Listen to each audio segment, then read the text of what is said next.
ফেব্ৰুৱাৰী মাহৰ 20 তাৰিখে অসমৰ প্ৰতিগৰাকী অৰুণোদয় হিতাধিকাৰীক বিহুৰ উপহাৰ হিচাপে আমি আগতীয়াকৈ ৮,০০০ টকা দিম।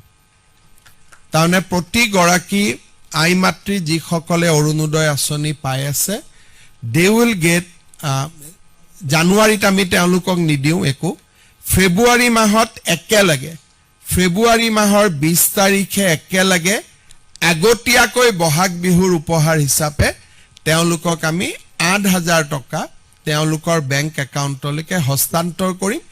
তেতিয়া আৰু বিহুলৈকে তেওঁলোকে সুন্দৰভাৱে তেওঁলোকৰ বিহু পালন কৰিব পাৰিব।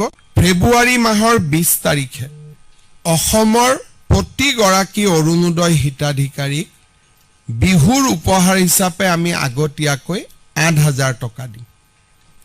তাৰমানে প্ৰতিগৰাকী আই মাতৃ যিসকলে অৰুণোদয় আঁচনি পাই আছে দে উইল গেট জানুৱাৰীত আমি তেওঁলোকক নিদিওঁ একো ফেব্ৰুৱাৰী মাহত একেলগে ফেব্ৰুৱাৰী মাহৰ 20 তাৰিখে একেলগে আগতীয়াকৈ বহাগ বিহুৰ উপহাৰ হিচাপে তেওঁলোকক আমি ৮,০০০ টকা তেওঁলোকৰ বেংক একাউণ্টলৈকে হস্তান্তৰ কৰিম।